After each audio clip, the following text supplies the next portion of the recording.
Welcome to the Bar Exam Toolbox podcast. Today we're doing another update on COVID-19 and the bar exam. Lots to update. Things are changing every moment. Your Bar Exam Toolbox hosts are Alison Monahan and Lee Burgess. That's me. We're here to demystify the bar exam experience so you can study effectively, stay sane, and hopefully pass and move on with your life. We're the co-creators of the Law School Toolbox, the Bar Exam Toolbox, and the career-related website Career Dicta. Alison also runs the Girls Guide to Law School. If you enjoy the show, please leave a review on your favorite listening app and check out our sister podcast, the Law School Toolbox podcast. If you have any questions, don't hesitate to reach out to us. You can reach us via the contact form on barexamtoolbox.com, and we'd love to hear from you. And with that, let's get started.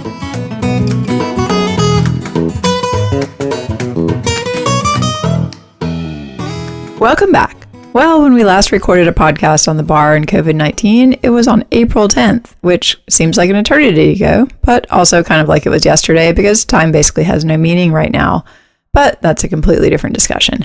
Well, a lot has happened in the bar world since April, so we wanted to share some thoughts with you on studying for the test, if your test is delayed, staying sane, and also ways you might be able to make the situation actually work for you. So just so everyone knows, today is Monday, May 18th. And also, as a reminder, we have a COVID-19 information page on our website if you want to get the most up-to-date information, and we will link to that in our show notes. Well, Lee, the world has changed a lot since April, hasn't it? Oh, yes. Understatement. It's an understatement. And I feel like, we have an internal Slack channel that we use for our whole team. And for a while, it just felt like every morning, since we have people all over the country, some people work earlier than others, and you'd turn it on and it'd be like, this is happening in this jurisdiction and this is happening. And a student just told us this. I mean, it's been pretty crazy. It is. I mean, I think at this point, it's fair to say probably about half the country is delaying or planning to alter the bar exam in some way, which for these institutions that, are not particularly receptive to change generally, this is a big deal. Yeah, I think it actually is pretty crazy that this much change is happening this fast. But I think just the state of the world, this is so unprecedented that even these organizations that are not very good at making any changes are having to pivot, because what other choice do you have? Right, exactly. And they're going in some different directions. So let's talk about some of those. I mean, the big one for us really being that we're sitting in San Francisco in separate places, recording this socially distanced, don't worry. So California is delaying until September 9th and 10th. And also the interesting twist in this one is that they've asked that the bar be given virtually, but there's not really been any update as to the feasibility of that. So we're all in limbo here, wondering what that means. The interesting thing in California is that the committee of bar examiners who are part of the state bar, who actually writes the test and administers the test and grades the test, all they could do was write this letter where they gave all these recommendations to the state Supreme Court, who actually is in charge of the test. And then the state Supreme Court came back and said, we should delay the test. Oh, and by the way, go ahead and give it virtually. Let us know how that goes. And that was including the first year law students exam, which is coming up in June. In fact, it's almost exactly a month away. So, I mean, they are supposed to come up with a solution fairly quickly. And as of this morning, there are no updates. Right. I mean, not to mention you have the problem of the MBE, which I don't think, there's been no update on that being given virtually either. So I think this is a big, big open question. Yeah. I mean, and I was on, preparing for this podcast, I was on the NCBE website, like trying to make sure all of my data was up to date. I saw nothing. I went back to the Cal Bar website looking, nothing. So even for those of us who are copiously checking for updates, I think the reality is there's still a lot of unanswered questions. And in California, we're talking to everybody that we know who should be in the know. We have our team reading everywhere where information can be updated. There's a lot of uncertainty still at a time when I think people are seeking certainty. So it's not a great time to have to be sitting for the bar exam.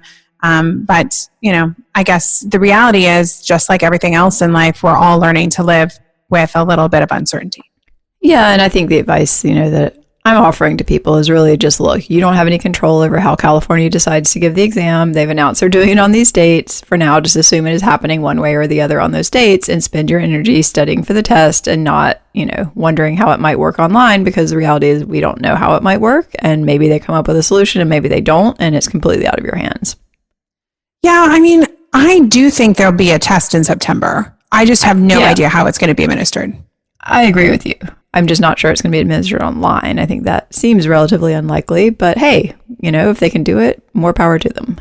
Yeah. I think the reality is, there are so many people who sit for this test. If they don't give it, like February is still going to be an open question because we don't know what the world will be like in February. So if you just push like 5,000 people down the line to February, then I don't know how you administer February either. So this is complicated. I do think if you're planning on taking California in the fall, I think there will be some sort of a test. We just don't exactly know what it's going to look like.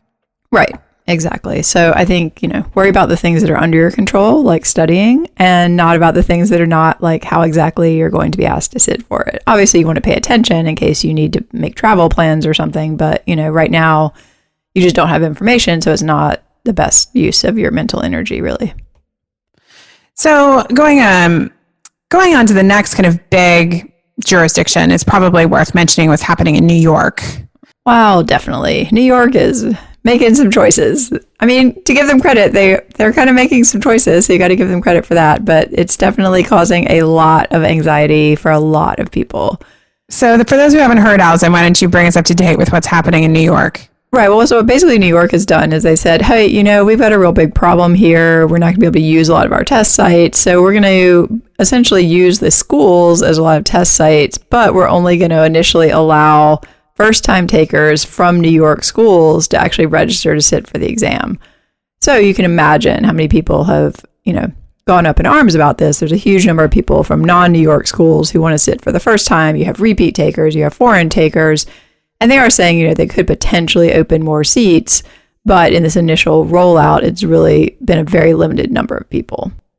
All those big firms in New York are pulling, if you just say that they're pulling from the Ivy League schools, that's a huge number of people that aren't going to be able to sit. Yeah, and New York has sort of said, oh, well, maybe you can go sit somewhere else, which we'll talk about briefly how feasible that is for people. But, and they may end up opening more slots, and then you can kind of figure, you can make your own guess about who they might let in. Do they let first-time takers in before they let in repeat takers from New York schools? I mean, I have no idea. But I think a lot of people are not going to be able to sit who thought they were going to be able to. Yeah. Yeah, which is tricky. So I guess if you have a job offer in New York and need a New York license and didn't go to law school in New York, you should call your recruiters because I would like to hope that your jobs are going to be a bit more flexible, knowing that it's going to be really hard to try and sit for a. Yeah, well, I guess the good news is they are a UBE state, so potentially you could actually sit someplace else. Another interesting thing that has happened really recently, I think in the last 2 weeks, is that some states are now considering doing 2 tests in the fall. Which fun times. I know, it seems even crazier. So as of this recording, the states who are making this choice, Washington, Texas, Nebraska, Kansas, Kentucky, Tennessee, and Minnesota, now are saying you could take July or September. Fun.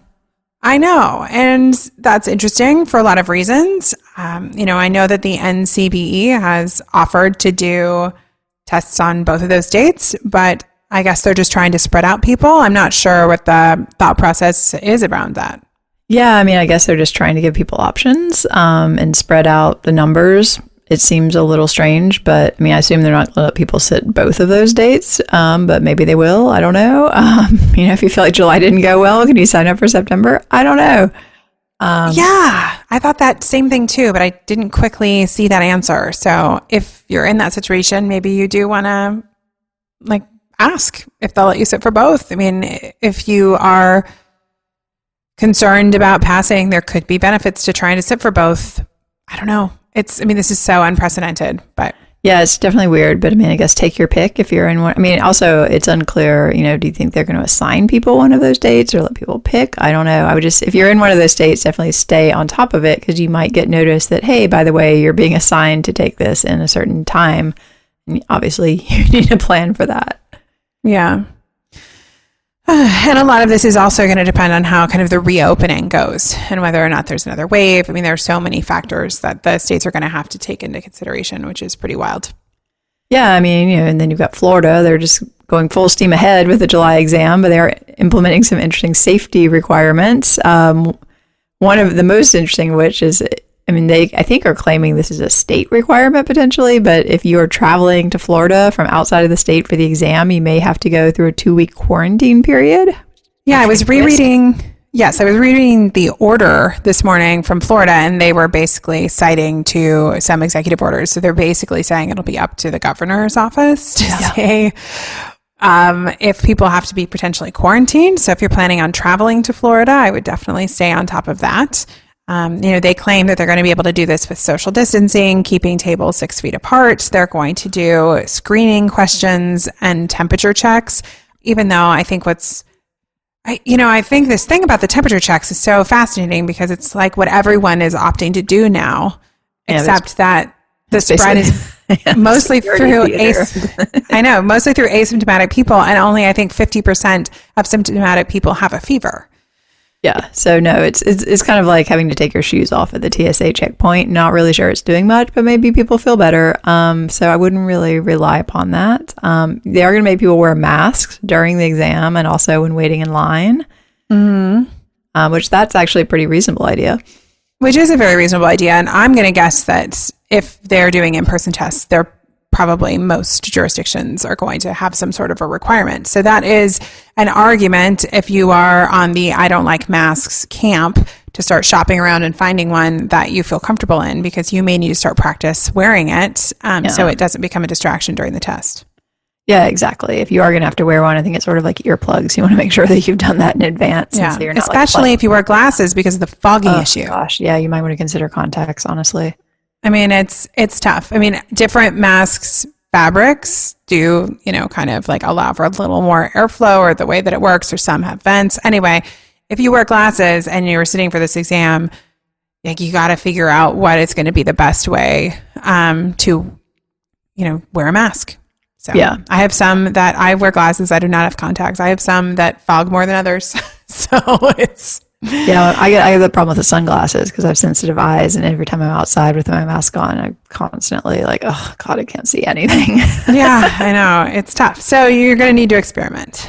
Then we also have some states like North Carolina, Maryland, Colorado, North Dakota, Iowa, and Missouri say that they may postpone if necessary. Yeah, I talked to someone today who's sitting from Maryland who says they theoretically are deciding by the end of the week. So by the time you listen to this, maybe they'll have a decision. Yeah. Maybe. I mean, California also said they were going to have an update on their online status, and we haven't seen that. So we'll see. A week ago, I think. Yeah. Exactly. So the ambiguity is not fun for anyone. So just stay on top of it. I do think you've just got to study with the information that you have at the moment. So if it looks like there's going to be a July exam in the jurisdiction, study for a July exam. I think you don't really have any more other choices outside that. Right, exactly. Focus on what you can control. Yeah, then you've got the states doing their own fun things, like Indiana's doing its own one-day exam. Nevada's doing an open book exam. Are they also online? I can't remember. I think they might be. I think they are. Yeah, I think it was going to be an online open book, kind of like a law school exam. Yeah. So a lot of interesting ideas floating around out there. Yeah. So if you are sitting for the test, I think that the best thing you could do is to just have on your checklist that you're regularly checking the NCBE website. They've got a pretty handy COVID page. They have a map. They have a table. But you can, just consistently be checking to see if new stuff is coming out. But you also want to balance being compulsive. So, I mean, presumably if you've signed up for an exam and they change something major, they're going to send you an email. Yeah. So I don't think, you have to be refreshing 5 times a day. If you want to check daily, that's fine, but I would just do it and then move on. But yes, you're going to hear through social media, through the state bar, they're going to have to alert you. It unfortunately, like so many other things COVID related, you can just go down the information rabbit hole and keep looking for information that doesn't exist. Yeah, I think the reality is a lot of this information just doesn't exist. You can assume people are working on it, and probably they will not meet their own deadlines for telling you things because everything's more complicated than it seems. Yep. All right. So we now know that there's a lot of different stuff happening all over the country, and things are still in flux. I think it is important to know what we haven't heard. So we just mentioned, we have not heard if California is going to commit to a virtual exam. We have not heard if the MBE would have an online option, which is, I think, a big question mark. I thought we were supposed to hear about that soon, too. but I haven't seen anything. Yeah. I mean, obviously that would be step one for states deciding to have a virtual exam, is knowing that they could actually access the MBE virtually, which, has some security challenges and other things. So I think there are a lot of things to be worked out there, and we'll just have to see. Yeah. So what about this idea that some people are really having to switch jurisdictions or decide to take it somewhere else because of, what New York is doing or the delaying of the dates? This has come up for some of our students that were planning to sit for New York and then found out they couldn't register. No, I talked to someone this morning who was in that situation as an LLM student in a non-New York school, and was like, well, maybe I'll take California. Yeah, I mean, depending on the state, it may or may not be too late. If you're in a UBE jurisdiction, I think you have a little bit more flexibility. If you have any interest in being barred in a state that is still accepting applications, you could just sit there, get barred and then transfer your score to wherever else you need it to be. There are also some states that allow what's called courtesy seating. What this means is you can actually sit and pay them and take the exam, but you don't actually plan to apply for bar membership in that state. And you're doing it really just to get the score. So last time we checked, there were 2 states that actually still have applications open at this time that would let you do this. One of them is Oregon. They have a late filing deadline of May 31st, and they actually seem to be encouraging people to do this. And at least at this time, they're still planning to do it in July. So if you are dead set on getting a July UBE score, this could be an option for you. Alaska, interestingly enough, if you feel comfortable traveling there, they have a deadline of June 15th, and they also offer a full refund until that date, and they are doing September. So, that's obviously a bigger travel ask for people than Oregon might be. But if you are, desperate to take a UBE state and you don't want to sit in one that you're going to have to join the bar to get that score, these could be 2 options for you. And I do think, you made the point about traveling. I think that as people start making decisions about what they want to do, you have to consider what your travel options are going to be to get to these tests. I'm thinking of traveling to Alaska. It's like, right. Maybe be questionable. We'll right. see. I mean, I think some locations you might decide you want to drive. Some locations you may have to fly. Then it depends on which airline you decide to take and what their requirements are going to be. I'm sure everybody saw all the stuff that came out about United after that. Medical doctor posted a picture of a packed plane. Yeah. So it's, there's still a lot of uncertainties. And one of the things I think, we'll talk about a little more in a few minutes, but I do want people to also remember that the bar seems like the most important thing, but your health and safety is actually the most important thing. So you also need to be making decisions based on what you think is going to keep you safe and healthy. Yeah. I mean, I think there are certain risks that probably are not worth taking just to be able to sit for the bar exam. Yeah. Okay. And then you were also saying that you recently had a chat with someone who's trying to take the UBE and possibly California. Right. Yeah. So I spoke with someone who said, well, currently I'm signed up for the UBE in a state that's offering it in July. They may or may not switch.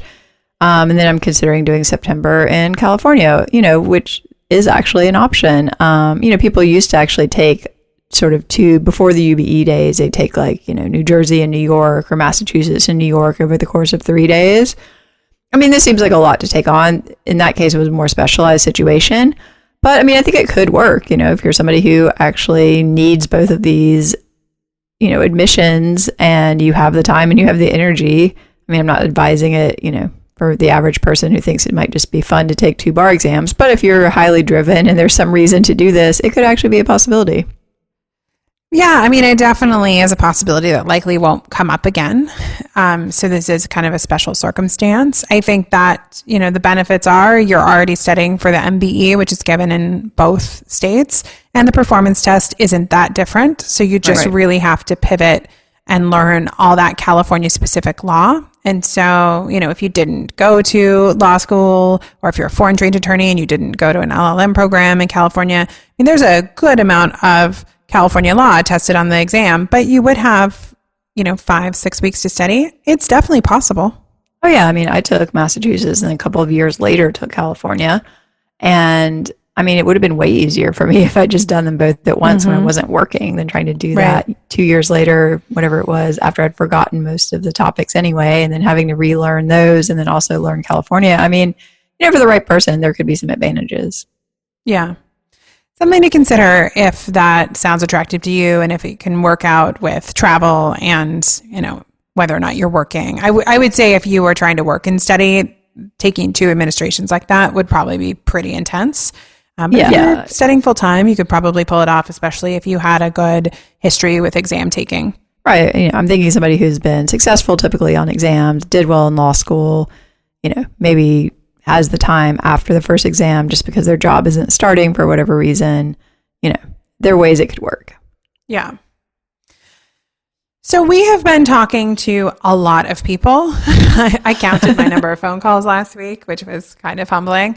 But we have been talking to a lot of people who have failed this test or are sitting for the test for the first time and are trying to decide how to approach it. So one of the last things I wanted us to do today was to really give some generalized thoughts on studying for this exam, especially if your exam has been delayed.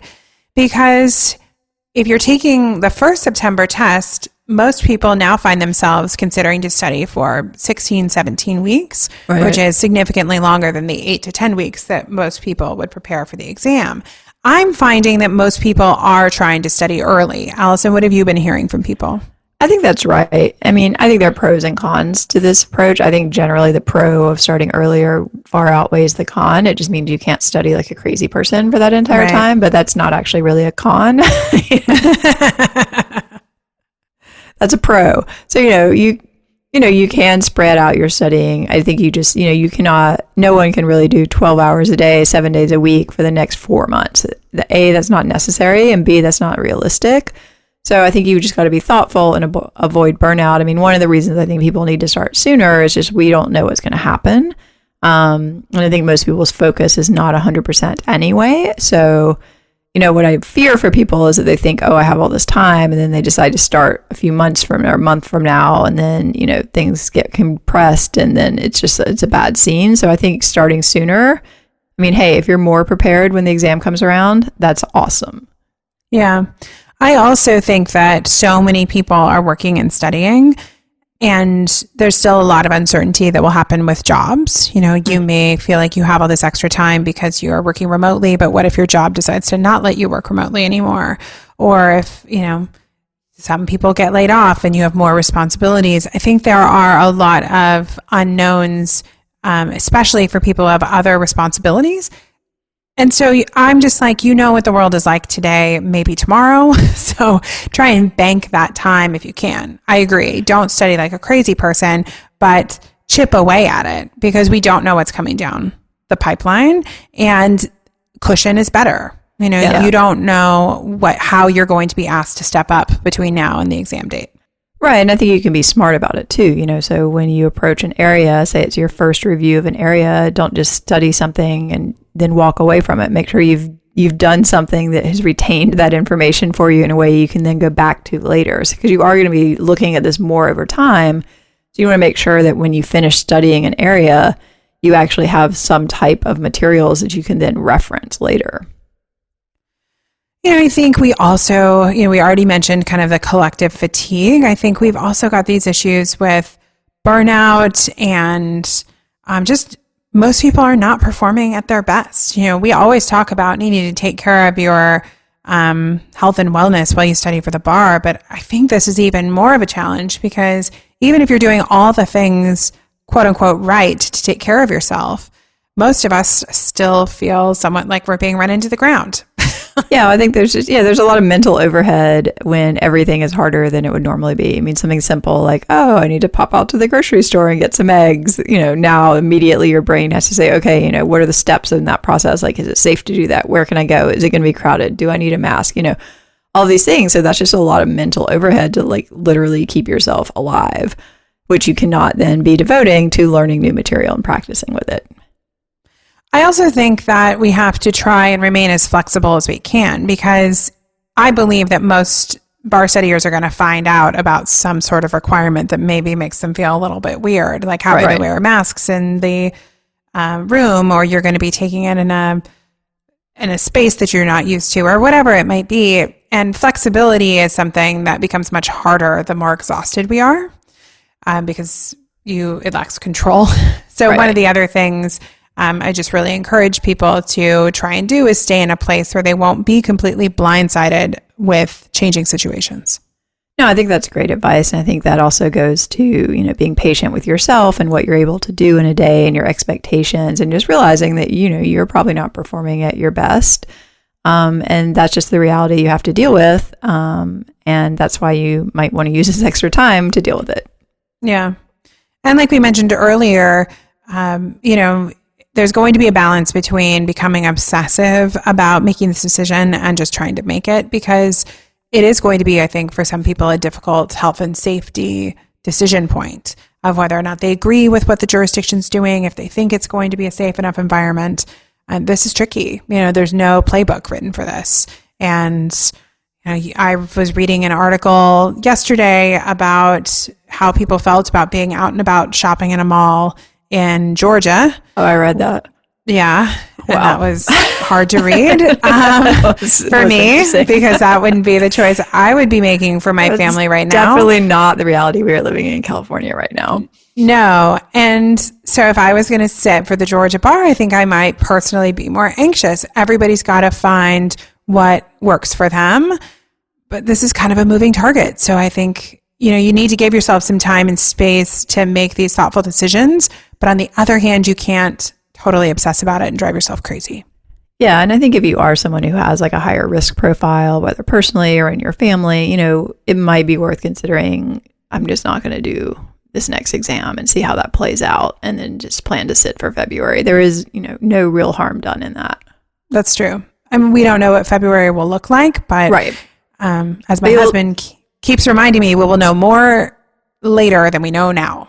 Right. Well, also, I feel like I agree. Like, we don't know what the world is going to look like in February, but you will at least know exactly how the jurisdiction that you're planning to sit in handled the previous situation. And you can make better judgments about like, oh, okay, I heard that this is what they did, and I would or would not feel comfortable doing this again.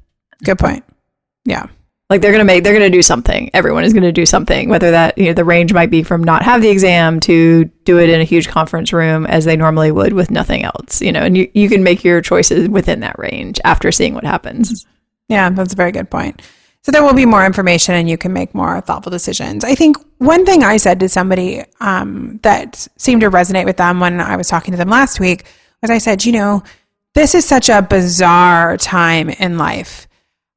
If you choose not to sit for this test, or you fail this administration of this test, partly due to what's happening in the world, 5 years from now, 10 years from now, nobody is going to ask you. Oh, no. About when you sat for this test. Nobody's even going to notice. In normal times, I think there's a blog post on our website that I love, which is, I think it's entitled "The Question No One Ever Asked Me." Right.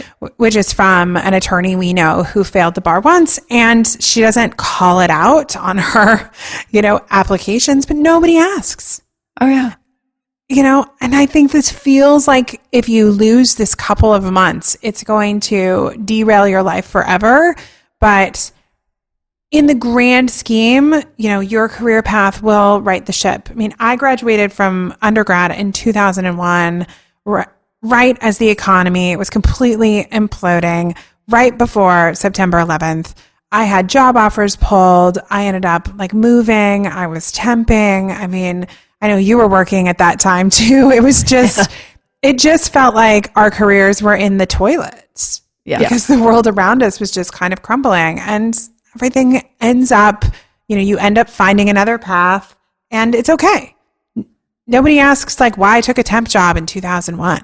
Right. Well, the other thing to think about, too, if you are considering postponing, is a number of states do have essentially a temporary diploma privilege. And most of them, I think, are saying you can delay at least one exam and still have that. So if you do think the fall is looking really uncertain for you and your state offers that, then, that is also an alternative that might make sense for you. Yeah. Note that most of those diploma privileges mean you still have to work under a supervising attorney. Sure. But still, you could probably go work for a bit or talk to your job and see if they're okay with you delaying till a time where you may feel more comfortable taking it. Yeah. So I think, there may be options that are worth thinking about. Yeah. Because if you have small children at home, boy, see how you study for the bar on top of that. Yeah. And I've talked to a lot of people that have said, I'm trying to decide what to do, but it's just going to depend on if my children have childcare or school. Yeah. No, I talked to someone who's like, my daycare just reopened, so now I can study. Yeah. I mean, these are not easy questions to ask, and every family has to decide what's best for them. So, this is complicated stuff. If you feel like you're struggling, you are in good company. Everybody's just trying to navigate the best situations they can. I think to not obsess and to continue to chip away at your goal is really what you have to focus on, and maybe set deadlines for yourself to make some of these decisions. Yeah, I think that's right. So yeah, there's a lot going on, a lot of uncertainty still in the world. I guess we'll probably record another podcast in the future saying, well, when we talked about this in May, here's what we knew. And like, wow, we didn't see this coming. I think we're probably over our time now. Any final thoughts on this? I just want to send a lot of kindness and empathy to folks who are trying to decide, how to take this test or how to do it safely or whether they can do it. Because I think that it's interesting. Everybody keeps talking about the milestones that folks are missing, graduations and things like the weddings, which are also heartbreaking. But I think that is the kind of thing that you just miss and it's kind of over. I think this is a unique challenge trying to study for an exam like this, which is the gatekeeper to the rest of your career in the middle of this pandemic with all this uncertainty, because the uncertainty is ongoing. And I think that, this is a unique situation and a unique challenge for folks in this position. I agree. And I think you just have to be, as nice to yourself as possible and just make your decisions as best you can, hope for the best, and then whatever happens, roll with it, because it is really, I know people say this all the time nowadays, but this is truly unprecedented. It is. Yeah. And we're all just doing the best that we can. It's far from perfect. So everybody's just trying to do the best they can. Yeah. So whatever your state decides to throw at you, just roll with it as best you can, hope for the best, and, regroup if you need to. Yeah. And just remember that, your health and safety is the priority. Right. It doesn't do you any good to pass the test and then not be around to enjoy that privilege. Exactly. Okay, well, on that happy note, hang in there, everybody. We wanted to take a second to remind you to check out our blog at barexamtoolbox.com, which is full of helpful tips to help you prepare and stay sane as you study for the bar exam. We do have a lot of COVID-specific posts recently, so you can go check those out. You can also find information on our website about our courses, tools, and one-on-one tutoring programs to support you as you study for the UBE or California bar exam. If you enjoyed this episode of the Bar Exam Toolbox podcast, please take a second to leave a review and rating on your favorite listening app. We'd really appreciate it. And be sure to subscribe so you don't miss anything. If you are still in law school, you might also like to check out our popular Law School Toolbox podcast as well. If you have any questions or comments, please don't hesitate to reach out to myself or Alison at lee@barexamtoolbox.com or Alison@barexamtoolbox.com, or you can always contact us via our website contact form at barexamtoolbox.com. Thanks for listening, and we'll talk soon.